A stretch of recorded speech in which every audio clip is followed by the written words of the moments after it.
The 2026 Formula One season has barely begun, but the paddock is already filled with questions, suspicions, and a brewing technical war. Mercedes just delivered a dominant 1-2 finish in Australia with George Russell and rookie Kimi Antonelli, but the story coming out of Melbourne isn't just about victory, it's about how they won and whether their advantage is something the rest of the grid simply hasn't understood yet. Because when the first race of a brand new regulation era ends, the expectation is usually a tight grid and unpredictable results. Instead, what we saw in Australia raised a much bigger question. Has Mercedes already cracked the 2026 regulations better than anyone else on the grid? Before we break down everything happening behind the scenes in Formula One right now, make sure to subscribe to F1 Grid and turn on notifications so you don't miss any of our deep race analysis throughout the season. The opening weekend at Albert Park delivered one of the most fascinating starts to a new Formula One era in years. George Russell secured pole position in qualifying with an impressive lap, and Mercedes locked out the front row with Kimi Antonelli. That alone was already a huge statement from the Silver Arrows. But the race itself revealed even more about where the competitive balance currently lies. At the start of the race, Ferrari immediately showed they were not far behind. Charles Leclerc launched brilliantly from the second row and briefly took the lead from Russell, triggering an intense early battle between Mercedes and Ferrari. For the first several laps, the two teams were trading positions, showing just how competitive the SF26 chassis actually is.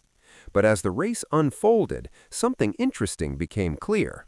While Ferrari appeared extremely strong in the corners, Mercedes seemed to have a clear advantage when it came to energy deployment and straight-line performance, and that difference is extremely important in the new 2026 regulations. Unlike previous eras where aerodynamics dominated performance differences, the 2026 regulations put far more emphasis on hybrid power units and energy management. The new systems rely heavily on battery deployment, energy harvesting, and how efficiently teams can manage electrical power across a lap. And according to data from the Australian Grand Prix, Mercedes appear to have mastered that system better than anyone else on the grid. On the long straights at Albert Park, the Mercedes-powered cars were consistently reaching higher speeds than their rivals. In certain parts of the lap, they were reported to have as much as a 10 km/h advantage. That might not sound massive on paper, but in Formula One terms, that is a significant difference, especially when combined with strong tire management and solid chassis performance. Even more interesting is the fact that several Mercedes customer teams, including McLaren and Williams, admitted they couldn't extract the same level of performance from the exact same power unit. McLaren team principal Andrea Stella openly acknowledged that they were confused about how Mercedes were achieving such an advantage despite running the same engine package. According to Stella, the hardware may be identical, but Mercedes seemed to be doing something different when it comes to energy deployment and software management. And that's where the intrigue begins.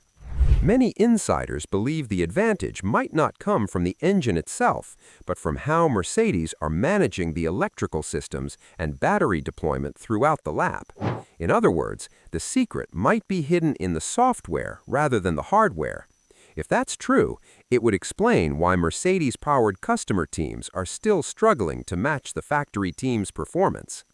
But while Mercedes may have the strongest power unit and energy management system right now, Ferrari showed something equally important in Australia. They may have the best chassis on the grid.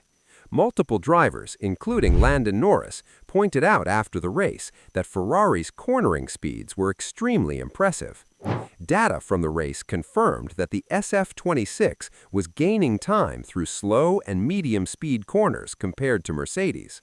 Ferrari's design philosophy appears to focus on mechanical grip, strong traction, and efficient downforce generation. That combination allows their drivers to carry more speed through technical sections of the track. In fact, during several parts of the race, Ferrari was actually faster than Mercedes in corner-heavy sectors. However, the moment the cars reached longer straights, the Mercedes advantage in energy deployment became visible again. Russell and Antonelli could consistently pull away thanks to stronger acceleration and sustained battery power. This contrast between Ferrari's superior chassis and Mercedes' superior power unit could define the entire 2026 championship battle. Another factor that could shake things up is development. Unlike Mercedes, Ferrari still has several upgrades planned for the early part of the season. Team boss Fred Vasseur has already confirmed that updates are coming in the next few races as Ferrari works to close the remaining performance gap.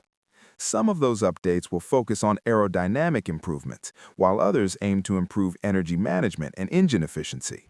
If Ferrari can combine their already strong chassis with better deployment performance, they could become a serious title threat. And that brings us to the next race, the Chinese Grand Prix in Shanghai. Shanghai presents a completely different challenge compared to Melbourne.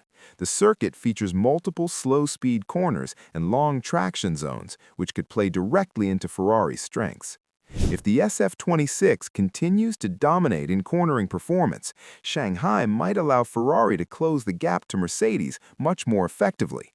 At the same time, the massive 1.2-kilometer backstraight will once again test the energy deployment systems of every team on the grid. That means Mercedes will still have an opportunity to use their hybrid advantage. So the next race could tell us a lot about whether the Australian Grand Prix result was track-specific or a true indicator of the season ahead.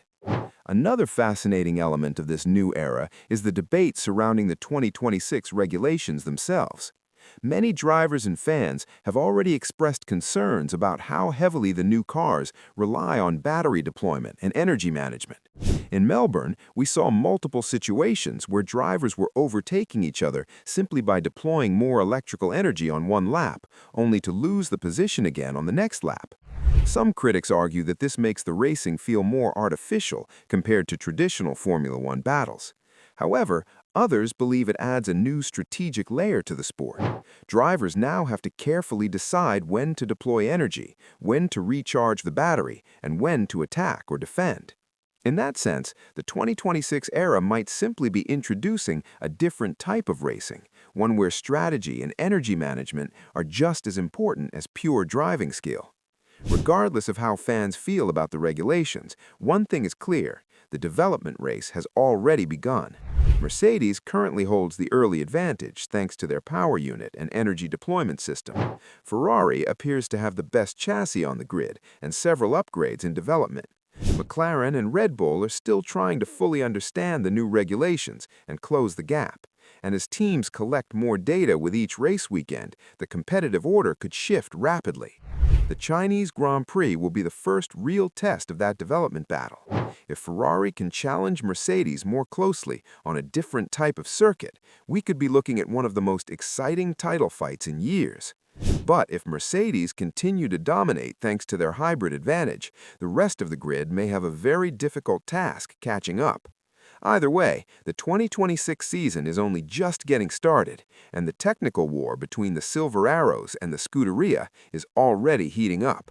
And if you want to stay updated with all the latest Formula One analysis, race breakdowns, and technical insights, make sure to subscribe to F1 Grid and check out our next video where we break down everything to watch for at the Chinese Grand Prix.